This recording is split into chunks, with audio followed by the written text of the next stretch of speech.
Lorraine, vous avez terminé de gratouiller sur la feuille, c'est bon? Oui, voilà. Tout à fait. Vous recevez toutes les informations, on le rappelle. Oui, hein, c'est exactement, ça. par rapport à la prochaine personne que nous allons avoir à l'antenne. Eh bien justement, c'est Laurence qui nous rejoint de Saint-Orens, en Haute-Garonne, tout près de Toulouse. Bonjour Laurence. Bonjour à tous les deux. Et vous êtes au travail, c'est ça, hein, Laurence? C'est ça, c'est Bon. la pause café. Allez, Alors, pause café. Bonjour Laurence, je vous écoute pour votre question. Oui, bonjour Lorraine. Donc, moi, j'aimerais savoir un peu comment me positionner dans ma vie amoureuse pour les semaines ou les mois qui arrivent, sachant que je viens de rencontrer Gilles, voilà, mais que j'ai toujours dans la tête mon ex-amoureux qui est très, très, très présent dans mon cœur et j'ai beaucoup de mal à l'enlever. Voilà. D'accord. Alors, on va faire point par point, je vais essayer d'être la plus claire possible. Par rapport effectivement au compagnon que vous avez aujourd'hui, par rapport à Gilles, je ressens quelqu'un de positif, quelqu'un de fiable, de bon, qui a un très bon fond. Et lui, je le sens très motivé par vous. Par contre, effectivement, pour moi, pour qu'un couple fonctionne, eh bien, il faut qu'il y ait une réciprocité, évidemment, des sentiments. Et c'est là où, pour moi, effectivement, ça ne suivra pas de votre côté à vous. Parce qu'on me dit que c'est un homme qui a l'air d'être droit et fiable, mais qui manque de fougue. Et que vous avez besoin d'éprouver quelque chose d'un petit peu plus fougueux. Voilà. Alors, mon souci, juste pour apporter quelques précisions, c'est que le flash a été réciproque, mais c'est une personne qui m'a dit qu'il avait peur de s'engager parce qu'en fait, notre relation était trop forte et que pour l'instant, ça lui faisait peur. Oui. C'est en cela que moi, je suis hésitante.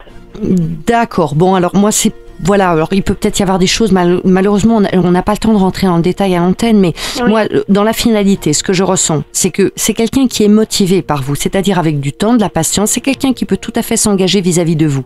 Par contre, est-ce que vous êtes prête à vous engager vis-à-vis de lui? Pour moi, il y a des choses qui vous manqueront dans cette relation.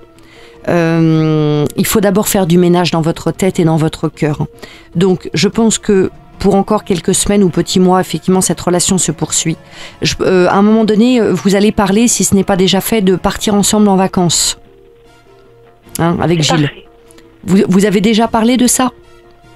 Du tout. On est juste partis comme ça une journée. D'accord. Donc je pense que ça va revenir sur le tapis. Ce sera l'occasion de vous connaître un petit peu mieux, mais qu'en définitive derrière, vous allez vous apercevoir que vous n'êtes pas prête à construire avec lui.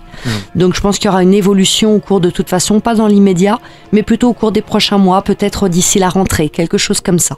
Attention, le temps voyant, c'est toujours le plus dur à cerner. Il peut toujours y avoir un décalage dans le temps, mais je pense que l'idée de partir quelques jours, et ça sera bénéfique pour voir un peu comment on est ensemble au quotidien, sera une bonne façon un petit peu de s'apprivoiser, de se poser les bonnes questions, et puis de voir effectivement qu'est-ce que ça peut donner. Mais je pense que vous allez vous en apercevoir, vous n'êtes pas prête.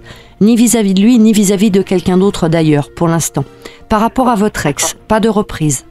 Le passé demeure le passé, il n'y a pas de reprise. En plus de ça, lui, je ne le sens pas libre. Il a quelqu'un dans sa vie. Oui. Donc, voilà. Et on me dit que, attention, il ne faut pas se bercer d'illusions. De toute façon, qu'il ne changera pas. Donc, il y a des choses qui ne convenaient pas, en tout cas, dans sa façon de faire ou dans sa façon d'être. Et là-dessus, il ne changera pas. En plus de ça, c'est quelqu'un qui aime bien... C'est un homme plutôt à femme. C'est quelqu'un qui aime bien les femmes. Oui. Hein, votre ex. Voilà. Bon, ça, là-dessus, on ne changera pas les rigueurs du tigre. Voilà. Donc, pour moi, votre avenir sentimental constructif ne se situe ni avec l'un ni avec l'autre. Aujourd'hui, ça va plutôt être vivez ce que vous avez à vivre, allez jusqu'au bout de ça. Profitez-en. Profitez-en pleinement, effectivement. Écoutez-vous, c'est-à-dire ne vous forcez pas à construire alors même que vous sentez dans votre cœur que c'est pas la personne et ça n'est pas le moment. Aujourd'hui, pour moi, vous êtes quelqu'un qui avait d'abord besoin de vous réaliser, de vous trouver vous-même, de réaliser des choses. Notamment pour moi, ça peut peut-être passer par le positionnement géographique, peut-être un déménagement ou un nouveau projet, je ne sais pas.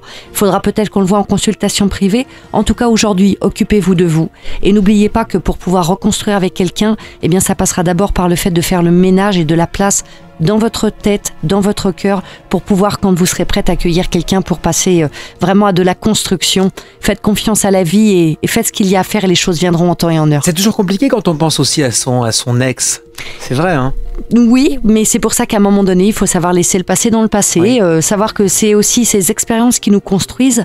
Elles ne sont pas des échecs, elles sont des jalons pour monter à l'échelle et puis nous faire grandir et passer à autre chose. Et puis à un moment donné, eh bien, il y a d'autres aventures à vivre dans la vie. Je suis d'accord avec vous, Lorraine.